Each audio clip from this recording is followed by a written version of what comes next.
Good morning. Hello, and welcome to our service. We are the Rogue Valley Unitarian Universalist Fellowship, or RUF, R-V-U-U-F, in Ashland, Oregon. My name is Kate Cleland Sipfley, and I'm part of RUF because I got past my feelings about organized religion when I found out what Unitarian Universalism stands for and how its congregations and members have, in various ways that reflect the times, been in the forefront of social justice movements for centuries. Today's worship associate, Merrick Milligan, and I are happy to welcome you to our service, both online and in person. We want to especially thank the members of the Stream team who helped make the online service happen, and the members of the neighborhood team who welcome the on-site congregation and provide everything for our coffee hour afterward. And we invite you to stay and enjoy beverages and treats under the balcony. If you are a newcomer, we invite you to sign up for our mailing list on rvuuf.org. You will receive a weekly email that gives you all the information you need to make a decision about whether you'd like to come to the building on Sunday morning or watch the service online. You will also learn about other great things going on at RUF. We invite everyone to join us in our mission, which is embracing diversity, empowering connection, and engaging in the work.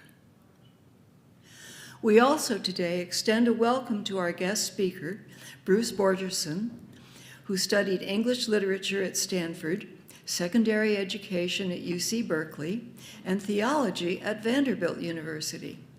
Most of his 50-year career has focused on writing and consulting for the professional audio industry.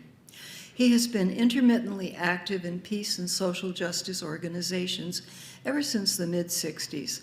Lately, he has been most concerned about the extreme political polarization that now threatens the stability of our democracy. Since 2020, Bruce has been active in Braver Angels, a nationwide organization working to counter polarization, and he currently serves as one of Oregon's 2 statewide coordinators. He is married to the Reverend Dorita Betts Borgerson, a pastor at Ashland's United Methodist Church, and we're delighted to have her with us today. They have 2 children, Tim, who clerks for a judge on the Federal District Court in Washington, D.C., and Hannah, who is program director at the Siskiyou Field Institute in nearby Josephine County. And now we begin our service by acknowledging that our building is built on land that began as the home of the Cow Creek Umpqua, Takelma, Shasta, and Latgawa people. We remind ourselves that Indigenous people are part of our communities and continue to experience the effects of colonization. We are committed to fighting for the worth and dignity of Indigenous people, both in our community and around the world. These services are part of that work. Welcome, and thank you for being here with us.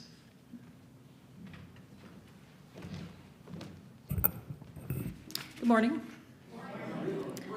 We light our chalice today with words by the Reverend Leslie Takahashi. Despite distance and fear, we are connected. Despite loneliness and change, we are connected. Across different experiences and lives, we are connected. Even in the face of the inevitable losses of life, we are connected. When we wish to laugh, we are connected. When we need to mourn, we are connected. Across a nation divided, we are connected. Even when we dance alone in a room, we are connected.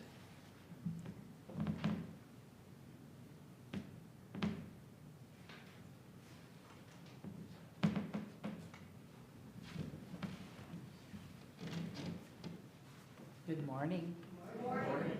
I'm Julie Crooks, your Director of Music, and for those of you who are here maybe for the first time or guests, ordinarily you would find our Reverend Sean up in the pulpit on Sundays, but during the summer, as is very typical of UU congregations across the United States, I don't know about Europe, but anyway, in the United States, we have lay-led services almost all summer long, which gives a interesting variety of services and lots of opportunities for us to hear about things we may not hear about in a regular year.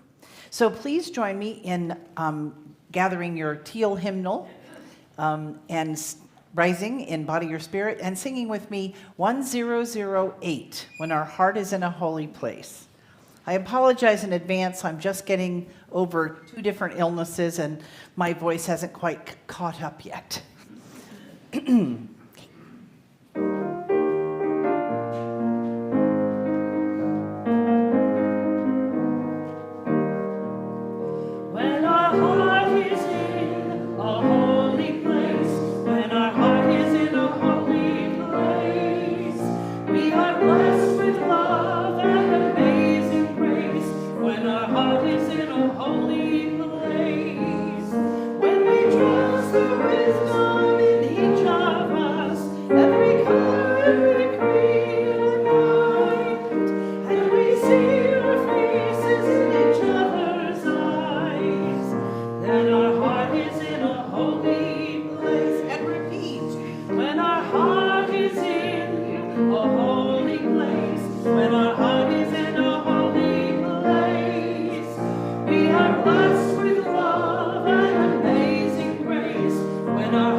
Good morning.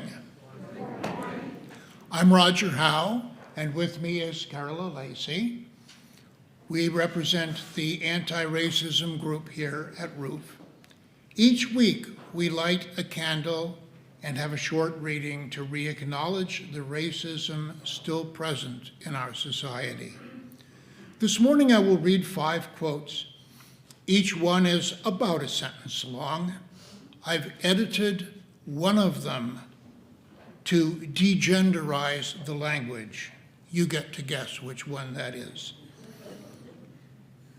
Not to know what happened before you were born is to remain forever a child. A fellow by the name of Cicero, I think he lived a little while ago. The rest are all contemporary.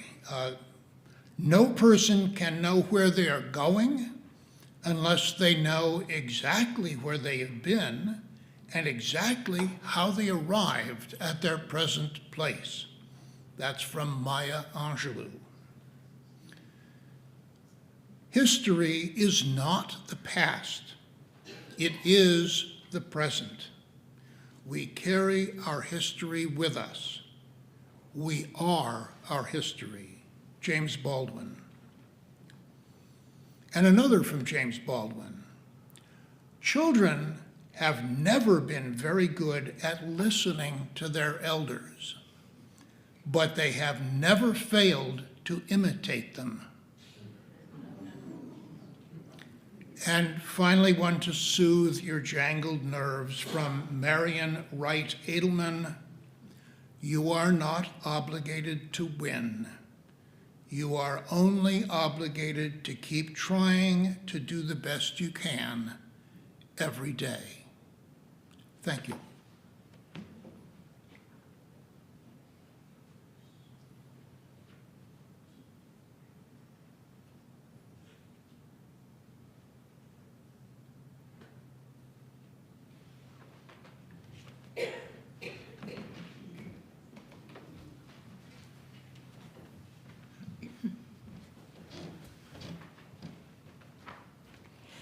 It is the practice of this congregation to light a candle for peace. We take this moment to call to mind our commitment to peace of mind, peace in our homes, peace in our communities, and peace in the world. Today, Bruce Borgerson will read William Stafford's poem called At the Unnational Monument Along the Canadian Border.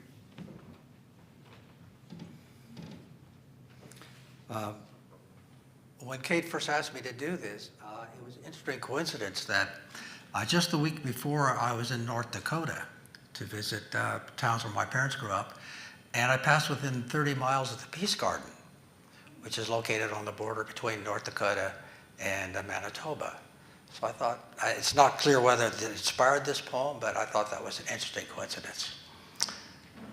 This is the field where the battle did not happen, where the unknown soldier did not die. This is the field where grass joined hands, where no monument stands, and the only heroic thing is sky. Birds fly here without any sound, unfolding their wings across the open.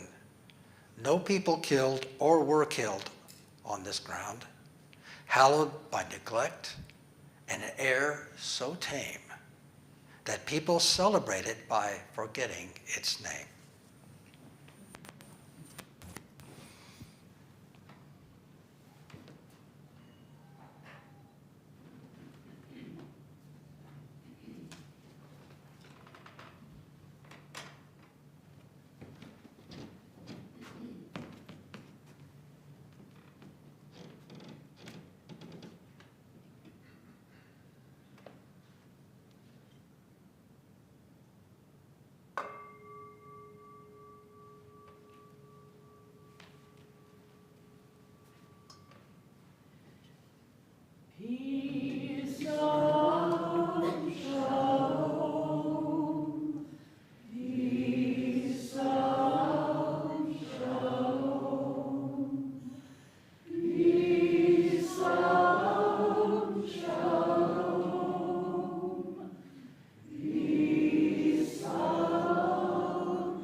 Before our meditation, I'd like to go over some corrections to the order of worship with you.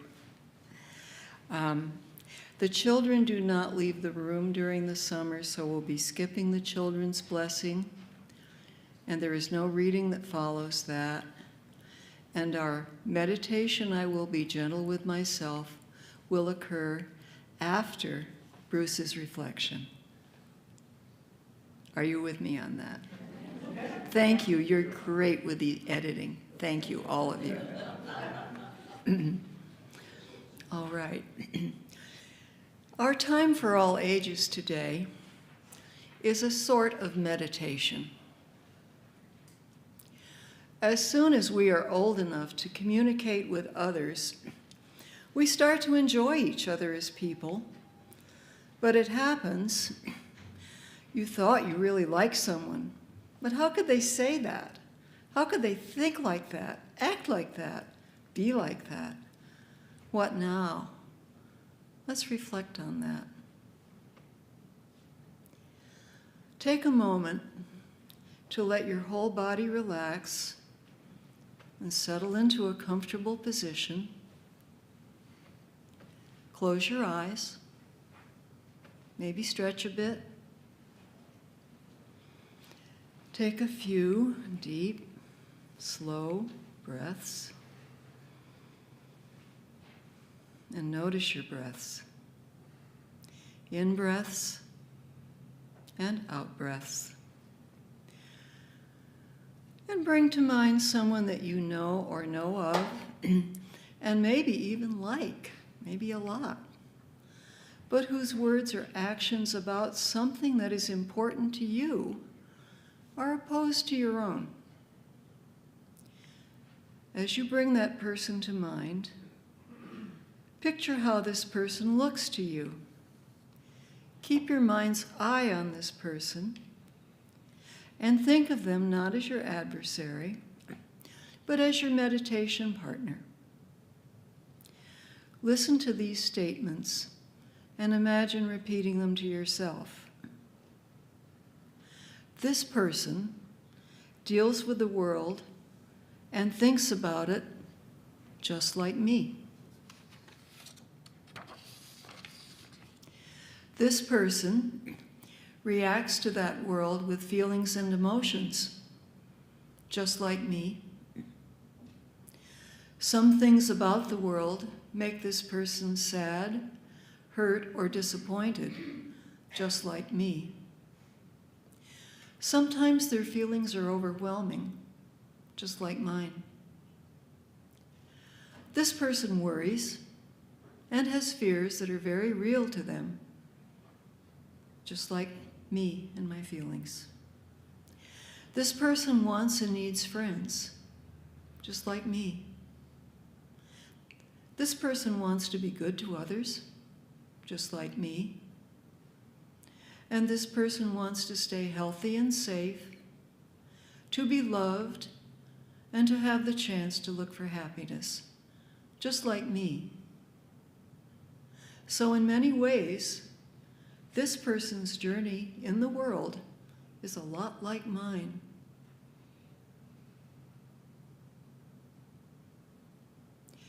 As you continue to see this person, silently offer them your wishes for their well-being. Wish peace and love for this person who wants and needs much of what you want and need. Now offer thanks that they partnered with you in this exercise. Let this person's image fade into the distance. Take a few deep breaths, and then open your eyes.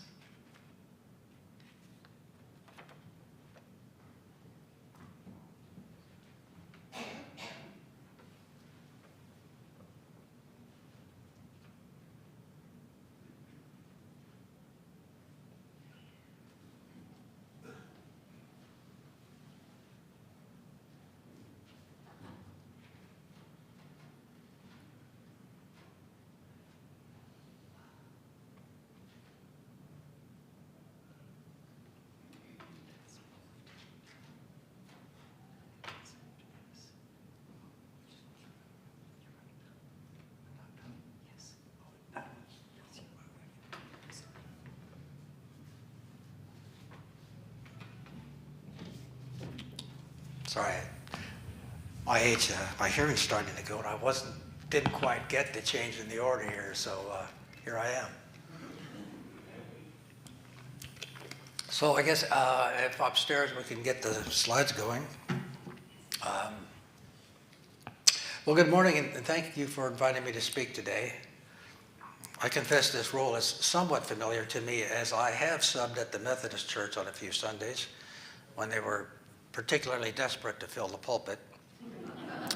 My wife, Doreen, is one of the pastors there. She's here in the front row checking up on me. And she's also on summer break. Now, I'm well aware this congregation has been blessed with exceptionally high standards for intellectual rigor, creativity, and spiritual insight in these presentations. So to avoid suffering by comparison, I thought it best to do something entirely different. And also, I confess, to incorporate something I'm passionate about. Now, when Catherine invited me to speak today, she gave me the umbrella theme of what I believe. That's rather broad, so I've narrowed it down to 3 elements that I believe are critical to ethical and compassionate relationships: respect, reconciliation, and openness to redemption. To illustrate these 3 R's, we will look down to the heart of Dixie, to Alabama. Granted, I never lived in Alabama, but for 12 years I lived not too far away in Nashville. I visited Alabama on 4 occasions and got to know some Alabamans, a few of whom we'll meet shortly. Now, first, to get oriented, a map of the state. Up here in the northwest corner is the Muscle Shoals region, incorporating 4 small cities. To the south is Tuscaloosa. That's the home of the University of Alabama. And further south, we have Alabama's Black Belt, which is where most counties have majority black populations, and where the civil rights marches from Selma to Montgomery took place in 1965. For the first of our 3 R's, respect, we'll go to Muscle Shoals. I visited there on 3 occasions, and for a die-hard music fan like me, Muscle Shoals is a fascinating and dumbfounding phenomenon. For perspective, the Muscle Shoals region covers roughly the same area and has about the same population as the Rogue Valley. Now, how many hit records have come out of here? None that I know of. From Muscle Shoals, easily into the hundreds. Most during the 60s and 70s, but continuing to this day. If you want the whole story, I recommend the 2013 documentary film called Muscle Shoals. Our focus today is on the mid-60s, when a string of records that topped the R&B and pop charts were cut down there. A couple of minor R&B hits emerged in the early 60s, including 2 songs by Arthur Alexander that only became known to us white kids when they were covered by the Beatles and the Rolling Stones. In 1966 came the blockbuster, When a Man Loves a Woman by Percy Sledge.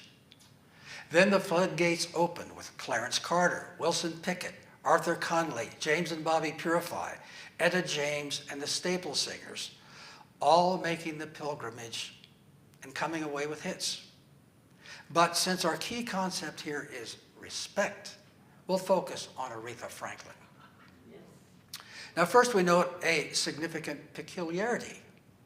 All of the aforementioned recording artists are black. A few backup singers and horn players in Muscle Shoals also were black at the time, but the core rhythm sections of that era were all white boys, some still in their teens when the first hits were cut. And remember, this recording activity was getting underway in the same era as the Birmingham church bombings and the bloody police riots on Selma's Edmund Pettus Bridge. Now here we have a photo of Wilson Pickett in early 1966 when he cut Land of a Thousand Dances, Mustang Sally, and Funky Broadway in Muscle Shoals. Now I was living in the Bay Area at the time, and I had this image of what really cool studio musicians look like. And it wasn't like this. Well, with the possible exception of Spooner Oldham here, he was kind of North Alabama's token beatnik. We also have guitarist Jimmy Johnson here, the glasses, drummer Roger Hawkins, and bassist Junior Lowe. Now back to Aretha. It's a complicated story, and again, for details, I recommend the Muscle Shoals documentary or Aretha's own biopic titled Respect. First, a quick review of Aretha's prior career. She signed with Columbia Records in 1960, released a half dozen LPs and about 2 dozen singles on that label. Her best-selling single peaked at number 37. Most didn't even crack the top 100.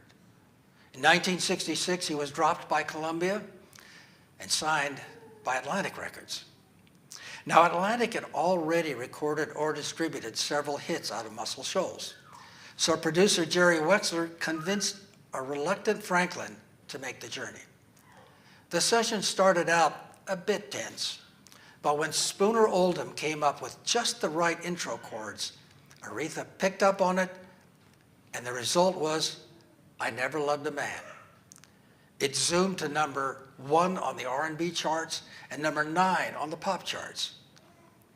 Well, to make a long and controversial story short, there was an intense conflict involving a horn player, Aretha's husband, Ted White, and studio owner, Rick Hall. White insisted that the sessions be cut short. He and Aretha would return to New York and not come back to Alabama. Now, when producer Jerry Wexler realized this decision was irrevocable, he brought the Muscle Shoals rhythm section up to New York. This photo was taken during those sessions, and next to Aretha, here's the token New Yorker bassist Jerry Jemmett, who played on some of the songs, including the hit Think. But our focus here is Respect, and playing bass on that cut was Southerner Tommy Cogbill, who is back here next to label executive Arif Mardin. By then, Cogbill had largely replaced Junior Lowe in Muscle Shoals. Also up from Alabama, you probably recognize them, are Jimmy Johnson, Spooner Oldham, and Roger Hawkins.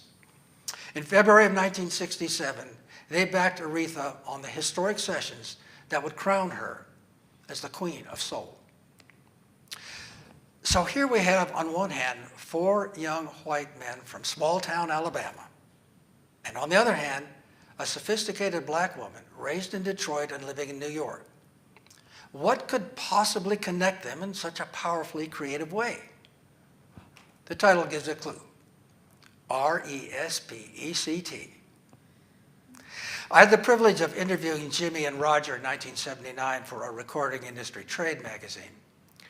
Jimmy said he could tell from the early recordings that Aretha was a great singer, but Columbia didn't know what to do with her. They were trying to make her into a Dionne Warwick type of smooth pop diva, he told me. They forgot her gospel roots. I was pretty sure we could do better. And after the sessions in Muscle Shoals, the respect was mutual. Franklin respected the uncanny ability of young white musicians to connect with the essence of black music, to fire the groove, as Wilson Pickett said in the Muscle Shoals documentary. And finally, although they had full confidence in their abilities, these 4 white boys from the South also knew their place. In this case, that was in the background, in a subservient role, showing deference to the artistry of the black woman. They were not there to show off their fancy licks. Their job was to give Aretha her propers, to do only what was required to make her performance shine. And that attitude, in turn, earned them the respect of Aretha. For a focus on reconciliation, we jump forward a decade to 1977. That time we had a relatively progressive Southerner in the White House, and it seemed like the worst of the racial strife in our country was behind us. In terms of racial harmony, I think of it as the Carter honeymoon.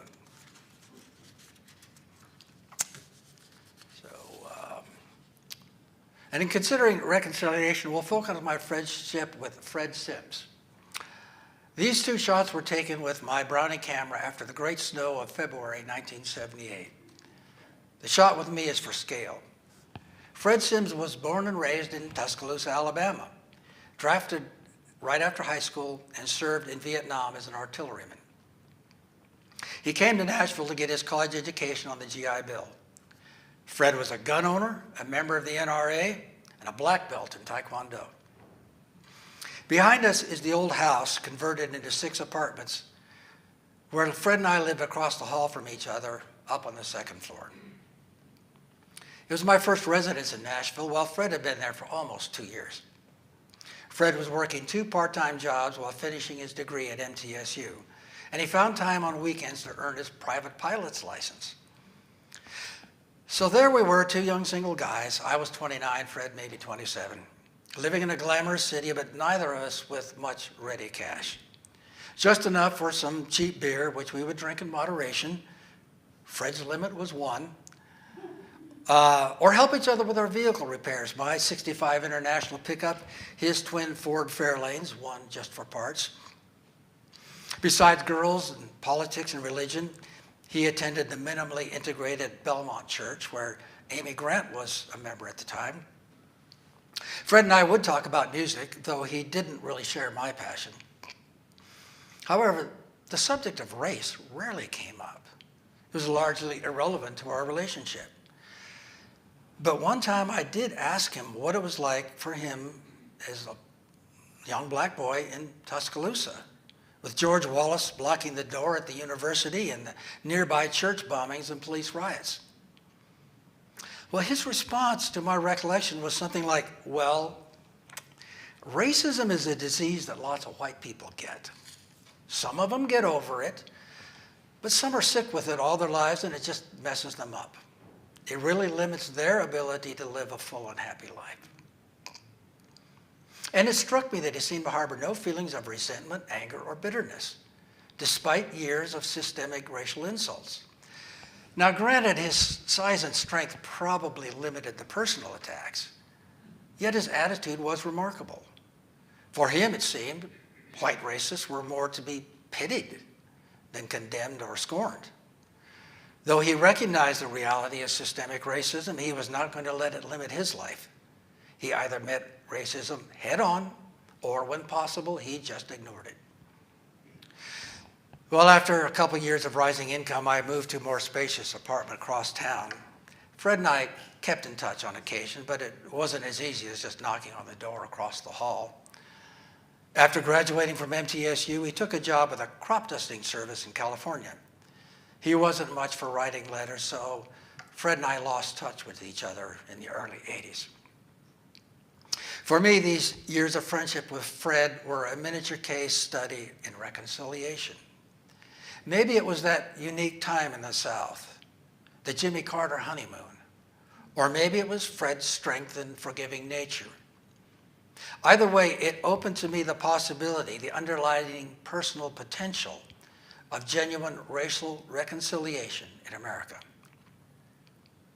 Of course, despite some progress during that era, systemic racism never went away. It merely changed faces, changed code words, and re-entrenched in other disguises. And today, sadly, it seems much harder to forge relationships like Fred and I shared in the late 70s. And now we come to the hard part, a tough nut to crack: redemption. There are some people in this world who are caught up in egregious error. In their words and actions, they inflict serious harm on other individuals and groups. They disregard basic ethics and morality and seek to inflate their own personal power at the expense of others. They have, in the current parlance, gone over to the dark side. All of us, I'm sure, can think of a person answering that description. In fact, these days, many of us might think of the same person. So the question before us now is this: is such a person beyond redemption? Is there any hope such a person could see at a very deep level the errors of their past and make a complete about-face? And if that is the case, should we keep this possibility in mind even as we strenuously oppose their current words and actions? To ponder this possibility, we turn to the story of a man who was, for a time, perhaps the most infamous of all Alabamans, George Wallace. Wallace served 4 terms as governor of Alabama from 1963 to 1987. He was a populist who drew his base of support from poor and working class whites. But he was also a confirmed die-hard segregationist who declared in his first inaugural address, "Segregation now, segregation tomorrow, segregation forever." In addition to his support for Jim Crow laws, many of his campaign materials were thinly disguised appeals to virulent racism. Perhaps the best known photo of Wallace is this one, taken in 1963, when he stood in the doorway of the University of Alabama, flanked by state troopers blocking the admission of 2 black students. In 1965, peaceful protesters were viciously assaulted by Alabama state troopers on the Edmund Pettus Bridge in Selma. Although there are conflicting stories as to Wallace's exact instructions on that day, there is no question that he had the ultimate authority over the state troopers' presence and their actions. One of the leaders on the march that day was a 25-year-old civil rights activist, John Lewis. Though he was later best known as a longtime congressman from Georgia, Lewis was born and raised in rural Pike County, Alabama, about 80 miles from Selma. On Bloody Sunday, Lewis was beaten by the state troopers and suffered a fractured skull. 7 years later, while campaigning for the presidency in Maryland, George Wallace was shot in an assassination attempt. The white assailant, Arthur Bremer, had no political motivation. He was simply seeking notoriety. Wallace was hit with 4 bullets. One lodged in his spine, leaving him paralyzed from the waist down and in constant pain until he died 24 years later. The shooting was a turning point, personally and politically. Wallace openly apologized for his past support of segregation, oversaw the dismantling of remaining Jim Crow laws, and appointed blacks to prominent cabinet positions. In this remarkable photo, we see the nation's most prominent black leaders gathered to accept his apologies, to acknowledge his changed policies, and to grant him forgiveness. At the time of his death in 1996, of Wallace's death, here are a few excerpts. Governor Wallace was a demagogue whose words and actions created a climate that allowed for violent reprisals against those seeking to end racial discrimination. He used the language of rage and hate to rise to power and become a force in national politics. But the George Wallace who sent troops to intimidate peaceful, orderly marchers in Selma in 1965, with all of his failings, Mr. Wallace deserves recognition for his willingness to change and to set things right with those he harmed and with his God. I can never forget what he said and did in his first terms as governor. Through genuine repentance and forgiveness, the soul of our nation is redeemed. George Wallace deserves to be remembered for his effort to redeem his soul and in doing so to mend the fabric of American society. Well, that was 1996. In 2024, we see many of the same forces threatening to once again rip apart the fabric of our society. Once again, the qualities of respect, reconciliation, and openness to redemption are in short supply.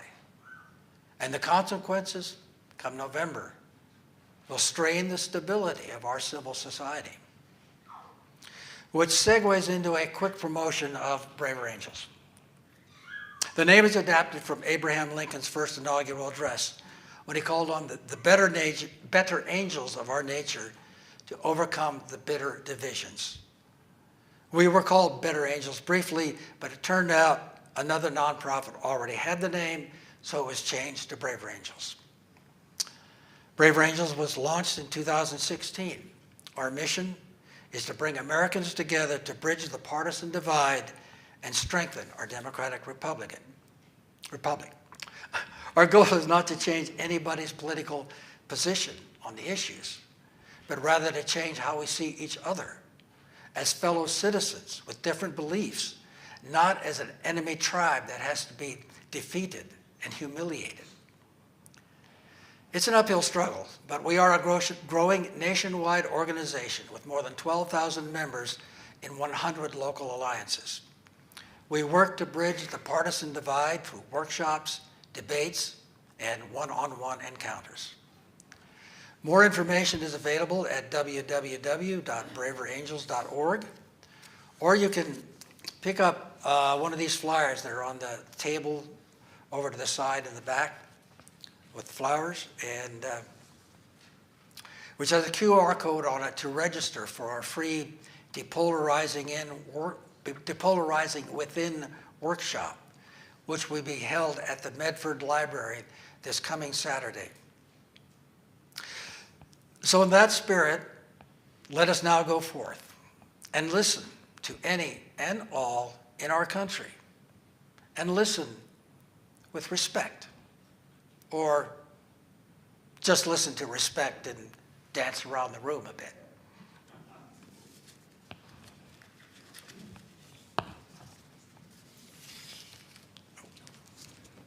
What did I take there?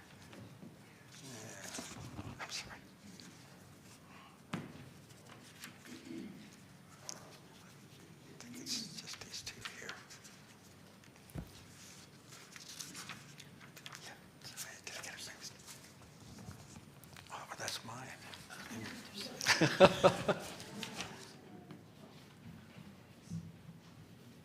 Hello. I just happened to take a screenshot of this on my phone, so excuse me while I read from my phone. Each week, we take an offering to support this congregation. Your generosity is the primary source of financial support for the mission, programs, services, outreach, and staff here at Roof. Your giving is immediately put to work, helping put our principles into action in our community and beyond. If you are here in the Great Hall, we will soon pass our offering baskets. If you are joining us online, you can mail your gift to 87 4th Street, Ashland, Oregon, 97520. To give online, go to tinyurl.com/roofoffering and follow the instructions there. To give by text, simply text $sign and the amount you'd like to donate to 541-229-4229. If you need support, please contact Reverend Sean using the form on rvuuf.org. We will do our best to help. We will now give and receive our morning offering.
For this gift and all your gifts, we thank you.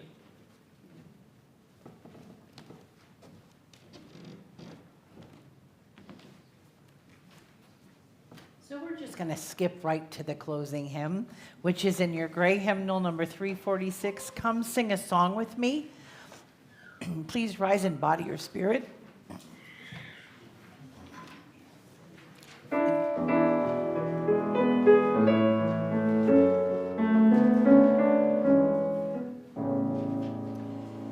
Come sing a song with me. Come sing a song with me. Come sing a song with me, that I might know your mind. And I'll bring you hope when hope is hard to find. And I'll bring a song of love and a rose in the winter time. Come dream a dream with me. Come dream a dream with me. Come dream a dream with me, that I might know your mind.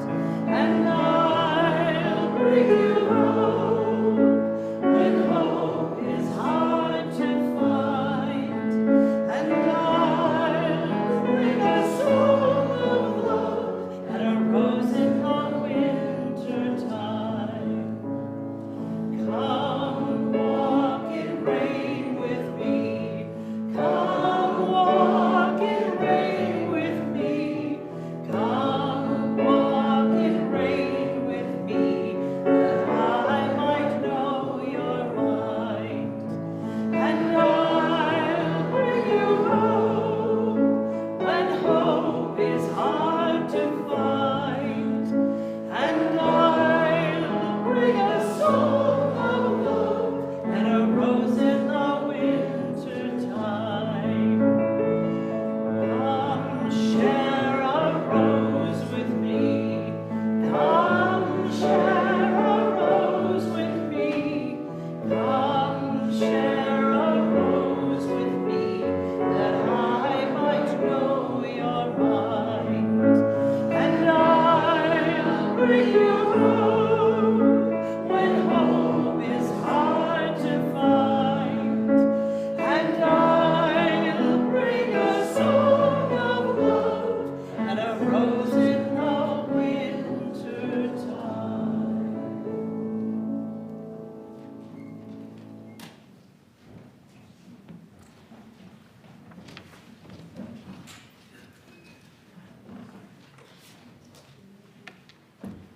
Our closing words today are by Emily Richardson. Our work here this morning is at an end, and our work has just begun.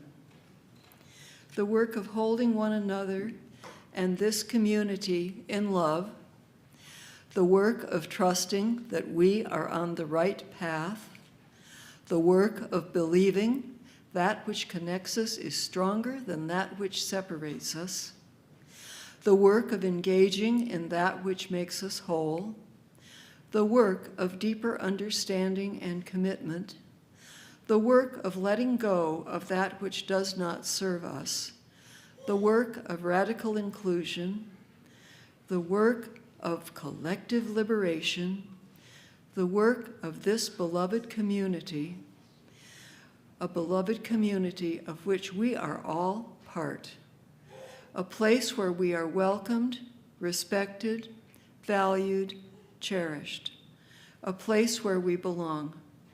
Go in peace. Amen, and blessed be.